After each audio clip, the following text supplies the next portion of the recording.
Meghan Markle's court case delayed for 9 months due to confidential reasons.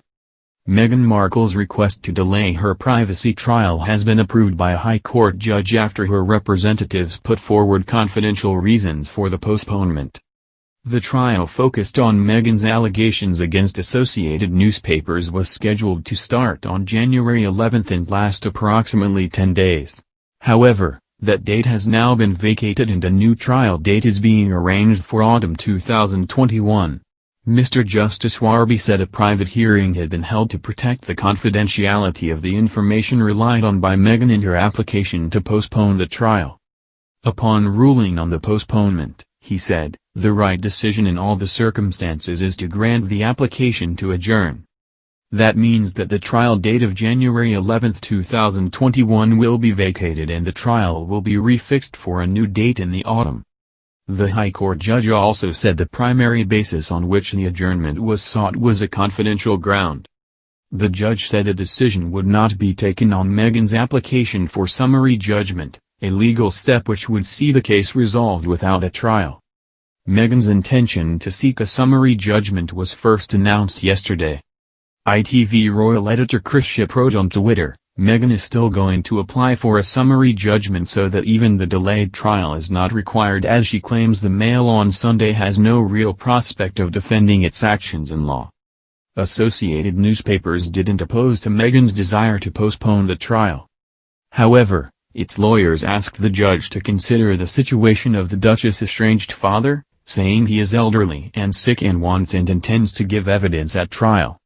This morning, the judge also heard Meghan's application for permission to appeal against Judge Francesca Kay's previous decision to allow Associated Newspapers to use the biography Finding Freedom in its defense.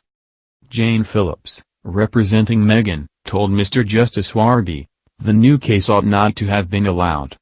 It was speculative, it was unsubstantiated by evidence and it was inherently implausible and, we say most importantly, it was bad in law."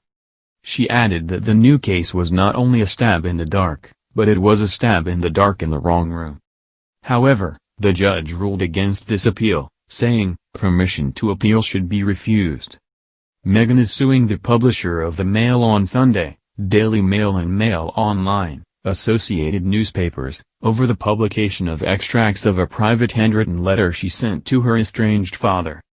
The Duchess of Sussex had sent this letter to Thomas Markle Sr. in August 2018. The articles including extracts from it were released in February 2019. Meghan is seeking damages from the publisher, accused of alleged misuse of private information, copyright infringement and breach of the Data Protection Act. Associated Newspapers wholly denies Meghan's allegations, particularly the Duchess's claim that the letter was edited in any way that changed its meaning, and has said it will hotly contest the case. Today's hearing follows other skirmishes, two of which have been lost by the Duchess of Sussex.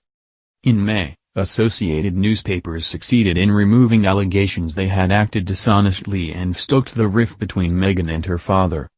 In August, Meghan's request to protect the identity of 5 friends who, in early 2019, had spoken to People magazine was approved by the court.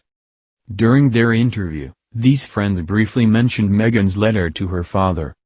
Last month, Meghan lost another skirmish, with the judge ruling in favor of Associated Newspapers who had asked for the right to use the unofficial biography of the Sussexes, Finding Freedom, during the trial. Meghan's lawsuit was first announced by Prince Harry in October last year, as their successful tour to South Africa was about to end. The Duke published a blistering statement on a website, sussexofficial.uk, in which he said Meghan had become one of the latest victims of a British tabloid press that wages campaigns against individuals with no thought to consequences. Harry added, recalling his mother Princess Diana's relationship with the press, "Though this action may not be the safe one, it is the right one. Because my deepest fear is history repeating itself. I've seen what happens when someone I love is commoditized to the point that they are no longer treated or seen as a real person. I lost my mother and now I watch my wife falling victim to the same powerful forces."